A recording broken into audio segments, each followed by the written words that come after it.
Deus abençoe seu dia. Bem-vindos a mais um devocional. Chegamos ao capítulo 4 de Números. É um capítulo longo, você fica à vontade para ler ele inteiro.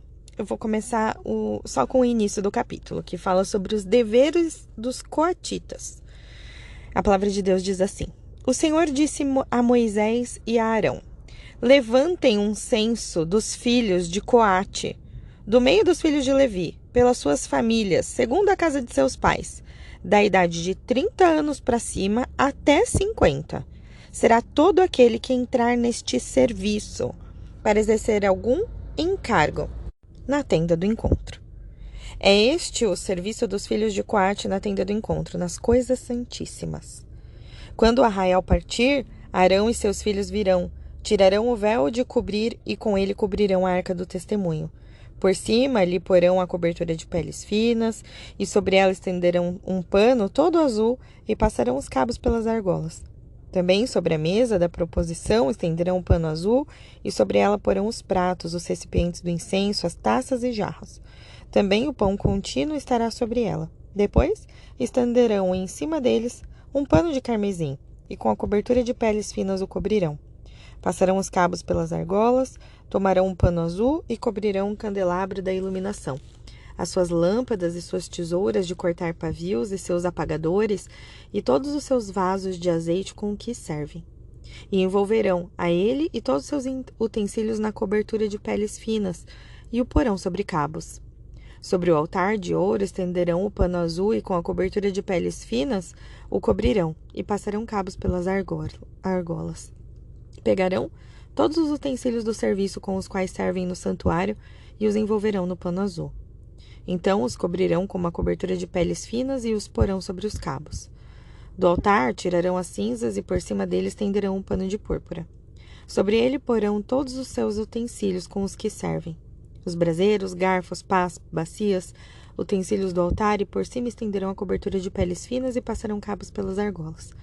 Quando Arão e seus filhos tiverem acabado de cobrir o santuário e todos os móveis dele, e o arraial estiver pronto para partir, os filhos de Coate virão para levá-lo, mas não tocarão nas coisas santas, para que não morram. São essas as coisas da tenda do encontro que os filhos de Coate devem levar.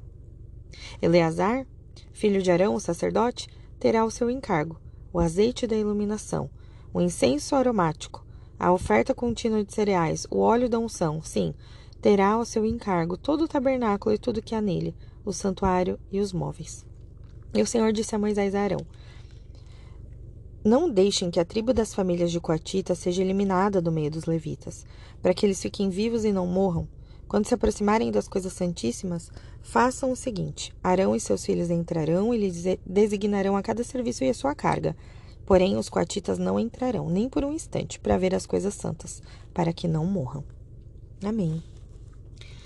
Essa palavra continua falando os deveres dos gersonitas, dos meraritas, dos coatitas, o número deles, né, o número de cada um das tribos, e o número de todos os levitas.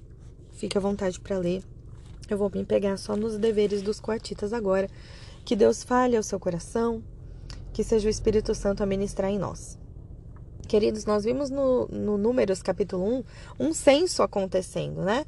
Eram todos aqueles que estavam dispostos a ir para a guerra, acima de 20 anos. Agora a gente vê os de 30 a 50 anos sendo enumerados, né? E o motivo disso era que Deus estava querendo fazer um alistamento de quem estava pronto para servir. O objetivo aqui é para todo aquele que estiver pronto para exercer algum tipo de serviço. Então, a gente vê que não bastava ser levita para assumir uma obra. Existia uma hierarquia, uma divisão de cargos e funções que Deus estava fazendo naquele meio. Mas essas condições, elas estavam preparando, né, preservando a vida dos levitas, só que elas tinham uma ordem e decência, sabe, para aquilo acontecer.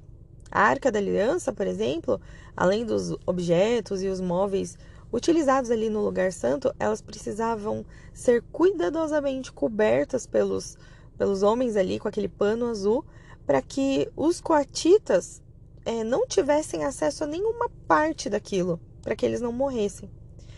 Essas regras, né, sobre o transporte do santuário, tanto os levitas quanto os filhos de Israel, eles receberam essas instruções tão detalhadas do Senhor, né? Isso também mostra o quanto a gente tem que ter cuidado com as coisas santas, né? O quanto a gente deve fazer tudo que a gente for fazer para o reino com muito cuidado, muito zelo, que a gente permita que Deus nos mostre o nosso dever. Todos nós temos um chamado, queridos, todos nós. Cada discípulo de Jesus é chamado para realizar um serviço específico na grande obra de Deus. A gente só precisa permitir que Deus nos indique o caminho. Muitas vezes a gente não quer ouvir ou não quer ver. Deus está falando, olha, serve ali, faz isso. Você fala, não, eu não quero. Isso eu não quero. Então é justo nesse negócio aí que você está resistindo, é que Deus quer te usar. E creia, quando você está no centro da vontade de Deus, servindo no ministério que Ele escolheu para você, a alegria é tamanha. A alegria é tamanha, a paz invade o seu coração e de nada você tem falta. Estar no centro da vontade de Deus, o seu árbitro é a paz. E aí você se surpreende do tamanho do amor dele por você. O convite de Jesus hoje é a gente ir até Ele, sabe? Colocando sobre os pés de Jesus todo o nosso cansaço, a nossa sobrecarga, as nossas perguntas, dúvidas. E a gente trocar o jugo suave dele, o fardo leve dele, sabe? E aí a gente vai estar apto para realizar a obra que Ele nos designou, né? O Espírito Santo vai nos guiando e nos conduzindo, mas antes a gente tem que soltar o peso que a gente carrega, as crenças limitantes, às vezes que alguém, dentro da própria igreja nos disse que não seríamos capazes. Larga esse fardo pesado, né? Porque o jugo do Senhor é suave e o fardo dele é leve. E aí você vai avançar nos propósitos que o Senhor te der. E vai acrescentar dia após dia a graça dele na sua vida. Que essa palavra tenha falado com você e que você esteja atento a ouvir o Espírito Santo a te indicar cada passo que você deve dar na obra missionária que é levar a palavra de Jesus adiante. Convide pessoas para ir na igreja com você, mande a palavra de Jesus para alguém, mas não fique parado. Grandes coisas aconteciam aos discípulos e eles estavam sempre em movimento. Eu quero orar por você. Deus, obrigada, Senhor, por essa palavra. Obrigada por esse dia, por esse amanhecer, pelos passarinhos cantando, pelo sol raiando. Deus, eu te louvo e te agradeço. Te engrandeço, Senhor é grande. Pai, obrigada por essa palavra, por nos mostrar que tudo que fizermos temos que ter cuidado, zelo, ordem e decência. Pai, eu clamo por cada um que está ouvindo esse áudio, que Jesus possa tocar essa pessoa e mostrar qual é o dever dela para o reino. Ativa dons e talentos, Senhor. Tira essa pessoa do lugar parado, faz ela marchar e caminhar. Senhor, se tem algo pesado sobre ela, hoje, Pai, troca. Troca esse fardo pesado pelo teu que é leve, Senhor. O teu jugo suave sobre ela. Derrama a tua graça, Senhor, sobre essa pessoa e que ela possa ser animada, reanimada no dia de hoje. Eu clamo para que o Senhor alargue as nossas fronteiras, que a tua mão caia sobre nós, nos livra do mal e nos abençoa. Amém.